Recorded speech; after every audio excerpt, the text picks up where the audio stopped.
introduction. My name is Francesco Sanvito. I am a radiology resident in Pavia, Italy. I'm currently also a visiting researcher at UCLA Los Angeles, where I am working on this multi-echo perfusion sequence that we're trying to apply to brain tumors and try to experiment and explore it. I don't have any conflicts of interest. Ben Ellingson, our group leader, is on advisory board and a consultant for multiple companies, as you can see. So just a little background before we start. We are all familiar with the two main types of perfusion imaging techniques. There's T2-weighted perfusion imaging. We get a bolus of contrast injection and a dip in the signal. We use it to compute CBV, so that's a perfusion imaging.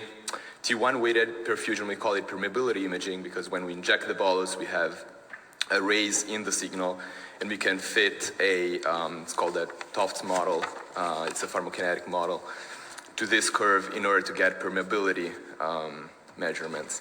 The interesting thing is that also T2 imaging bears some sort of permeability information, because as we may know, sometimes when we inject, the curve can go up and above the baseline, as we can see here. This is called the T1 leakage effect when there's extravasation of the contrast agent. But at the same time, when there's extravasation, it can happen that the signal would go down and not recover to baseline. That's due to T2 star leakage effects. There's a metric that is PSR, so percentage of signal recovery, that we commonly use to address whether there's one or the other types of leakage.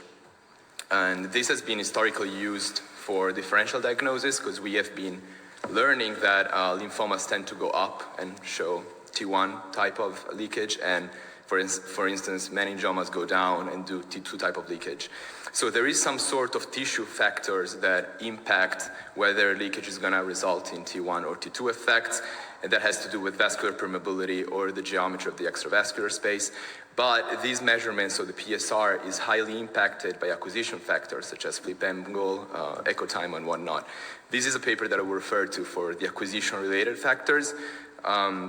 Whereas for the tissue factors, there's been some attempt at figuring this thing out, but it's not clear at all so far. There's very good simulated data and some preliminary also mouse data that is showing that the extent of permeability, the amplitude of the extravascular space, and cell size and cell density may impact whether when there's extravasation is going to be T1 or T2 effects, but that's still kind of controversial. So what we're trying to do is to explore this multi-echo DSC perfusion, which is a SAGE-EPI sequence.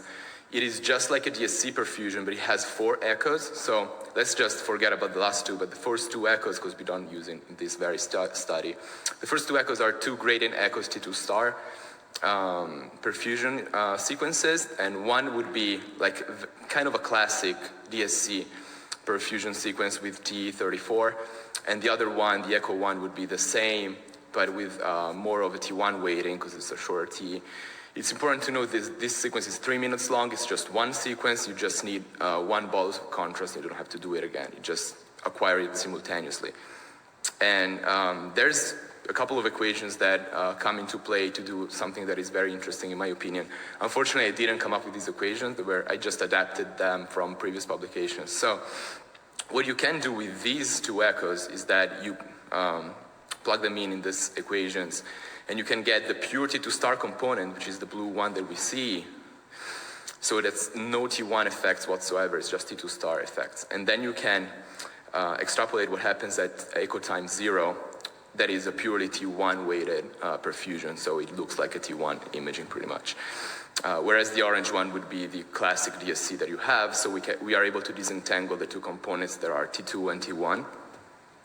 So what we wanted to do is, so first of all, use the classic T2 star weighted to get the PSR. You can also get CBV. It's just normal T2 perfusion. But the interesting thing is that with the T1 contribution that you disentangle, you can fit a Tofts model and get V, get K-trans for free for the same sequence. And additionally, we have been exploring this newer marker that is called trait.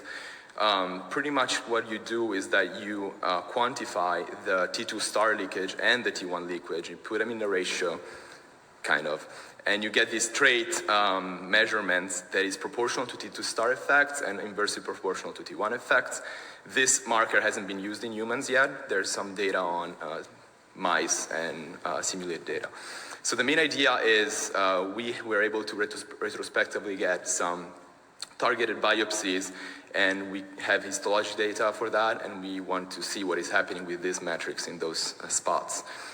We have only preliminary results so far. What we found is that there's high trait values and low PSR values mainly in the pockets of the IDH wild type tumors that have high-grade features. That is high cellularity, blood vessels proliferation, and necrosis. So it looks like these markers are kind of specific to the high-grade pockets in IDH wild-type tumors. Again, according to the present classification, IDH wild-type means glioblastoma. You cannot call it glioblastoma if there is the IDH mutation. To the extent where you can actually pick a cutoff, so for instance, a cutoff of 70 for the trait is going to be like a perfect, in our cohort, of course, in this very preliminary analysis, perfect discriminator of where high-grade feature would be in an IDH wild-type tumor. PSR and trait are correlated inversely, of course, because they both recapitulate the T2 star and T1 effects inversely. The main difference that I have to point out is that PSR is sequence dependent. You change the flip angle, change the TE, change the acquisition parameters, you get different numbers. It's not universal whatsoever. Trait is a universal, more universal metric because all of the parameters are baked into the equation. This is quantitative imaging. It's just gonna change if you change the magnetic field or the contrast agent. So this is two cases that I selected just to make an example.